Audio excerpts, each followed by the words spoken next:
Sari. Ayan, so good afternoon po sa ating lahat. October 18, 2023 na ngayon. And then, time check natin is 1:40 PM. So, meron tayong i-share sa inyo ngayon dahil nga, siguro naman marami ng mga nakakaalam nito talaga. Kasi talagang marami na itong pinag-o-orderan. Mapa TikTok man, Shopee or Lazada. Tapos, madali siyang gawin. So, ito yung ating dishwashing liquid na pwede rin natin na gawing pang personal na gamit. Pwede rin naman pang negosyo. Mas maganda siyang pang negosyo kasi talagang kikita ka.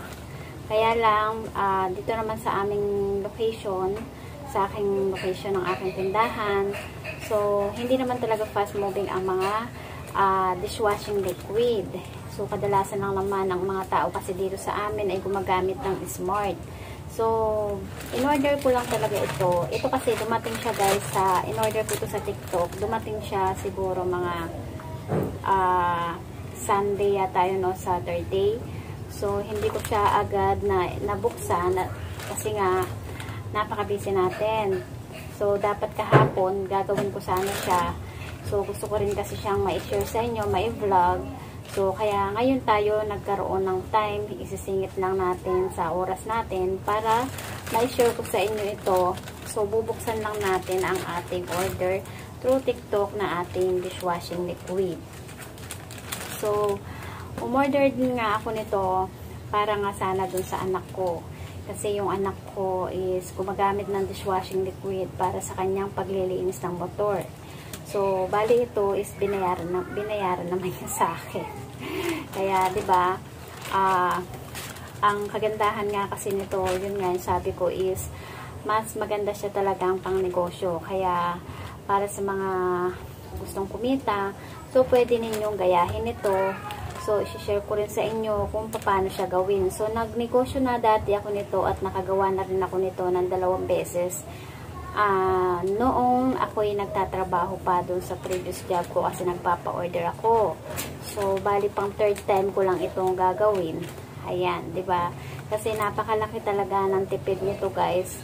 Compare mo talaga pag bibili ka ng mga dishwashing liquid na ready to use na sa labas, 'di ba? Kaya ito yung nabibili ko pa siya noon, nung time na gumagawa pa ako nito at nagpapa-order, nabibili ko pa siya noon yung materials sa may Alabang. So, bali sa Manila pa yun, diba? Mamamasahe ka pa, tapos yung materials is worth of 330 pa noon. So, ito worth of 110. So, 148 pala siya. Ayan, kasi yung shipping fee nga is 8 pesos. Kaya 148 lahat-lahat. Ito yung ating dishwashing liquid. Ayan, so bubuksan lang natin guys ito para ma-share ko na rin sa inyo kung paano siya gamitin. So, yung ginagamitan nga pala na tubig dito, kailangan mineral water dahil pagka tubig sa gripo, babaho yung dishwashing liquid ninyo na gagawin or ginawa. Kasi 'di ba, masasayang lang. Kaya dapat talaga mineral water. Kadalasan sa mga napapanood ko, sa mga gumagawa ng mga ito, mapa TikTok man or sa mga Shopee nagtututorial sa paggawa nito. Napansin ko lang na wala pa akong nakikita na nag-share about dito sa paggawa nito na gamit ang mineral. Hindi ko lang sure kung meron pang mga iba o baka hindi ko lang napanood. Kasi kadalasan ang nakikita ko lang is parang tubig sa gripo ang ginagamit. Kasi talagang babaho pag tubig sa gripo ang gagamitin. So, bubuksan ko na yung ating dishwashing liquid materials.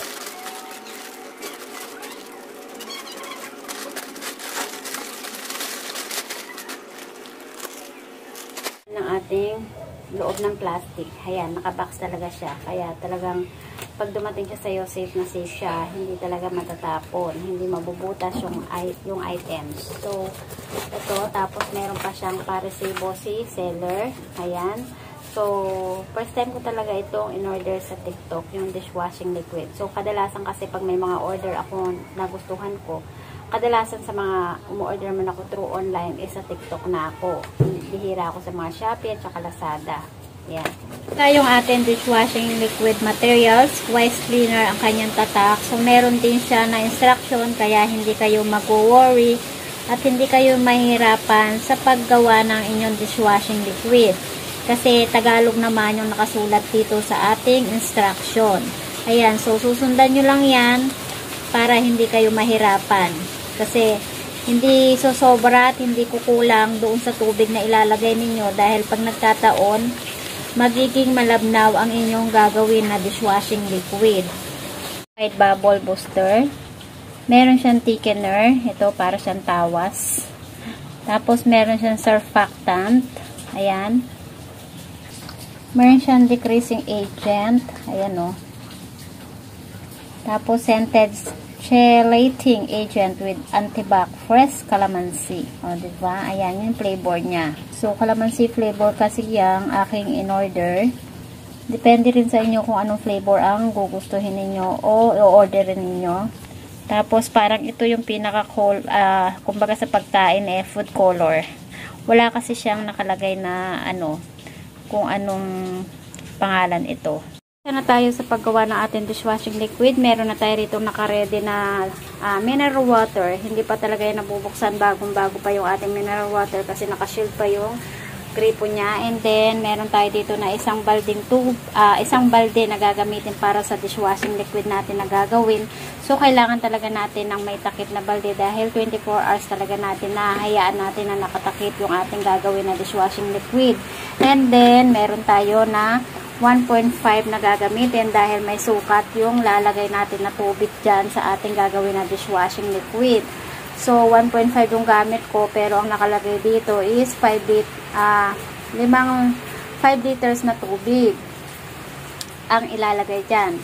So, tatansyahin lang natin. So, ang mangyayari niyan, 1.5 kasi itong gamit natin is bali, 3 takal nitong 1.5 tapos isang kalahati. Tama ba?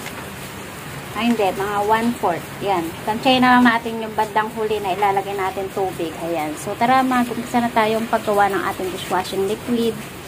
Sinalin ko na yung tubig dito na mineral. Sinalin ko na sa pitchel para ilagay natin dun sa sukatan natin ng 1.5.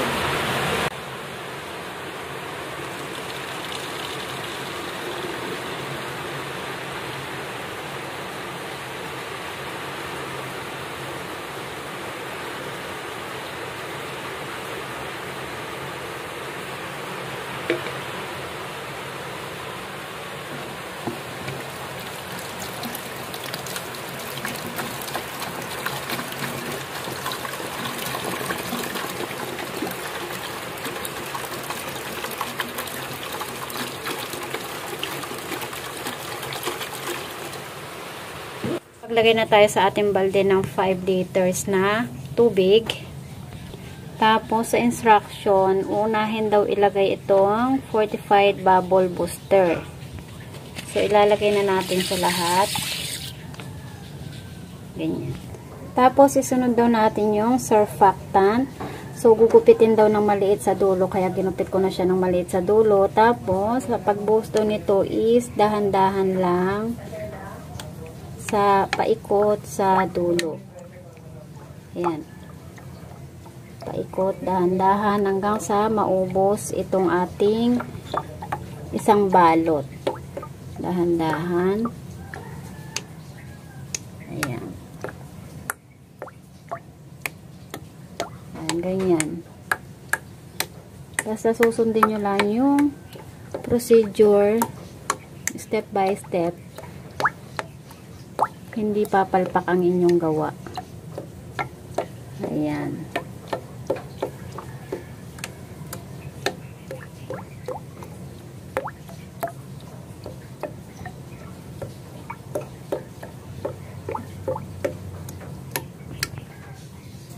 Kailangan talaga paikot sa tubig ninyo siya ibubuhos.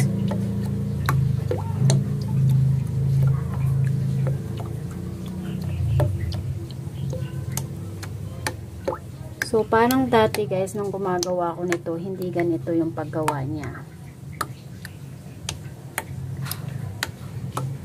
ano pa yun eh, bago nangyari ang pandemic, nung ako'y gumawa ng ganitong dishwashing.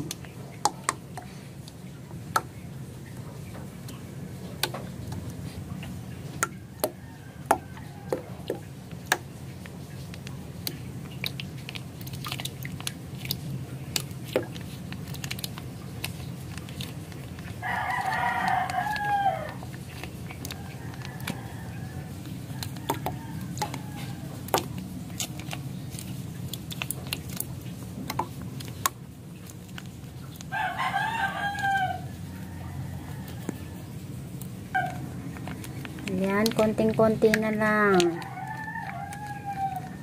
Ayan, ubos na ang ating surfactant. Ayan. Pagkatapos ibuhos yan, tatakpan daw muna siya ng 20 minutes. Ayan, so hayaan muna natin siya ng 20 minutes. Takpan natin yung ating balde. After 20 minutes, buksan natin yung balde. Tapos, isunod na raw ilagay itong decreasing agent. So, ilalagay na natin.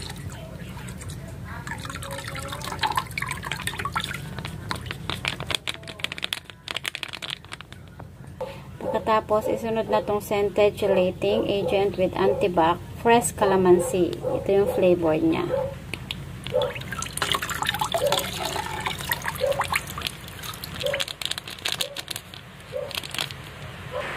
Tapos, isunod na natin ilagay itong parang pinaka food color niya. Wala kasing nakapangalan ito. Ayan. Ayan yung kulay ng ating dishwashing liquid. And then, kailangan natin ng sandok panghalo. Hahaluin natin siyang mabuti.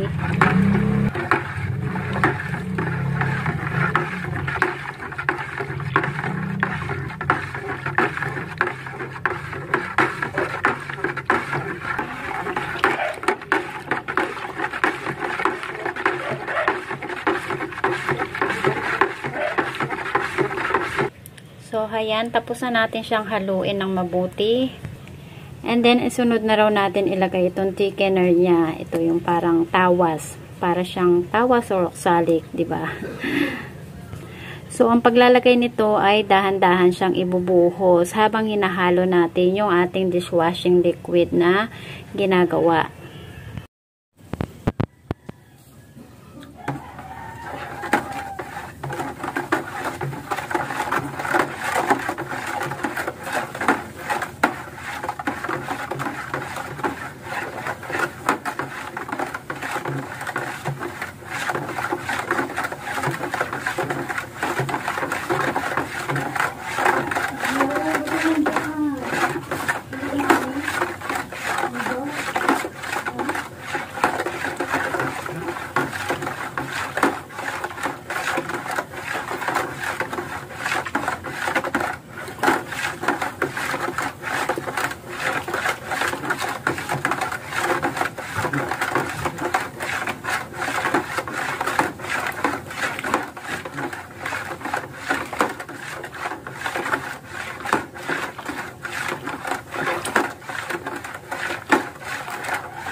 So, sa parting paghahalo nito ng ating thickener ay may kahirapan lang siya. Kasi nga, habang papaubos na yung thickener na ating binubuhos, ay papalapot naman yung ating hinahalo na dishwashing liquid. Kaya, nagiging mabigat na yung ating paghahalo habang papaubos naman yung binubuhos natin na thickener. Diba? Kaya talagang mananakit yung ating braso dito. Tiyaga-tiyaga lang talaga sa paghahalo natin dito sa parting ito.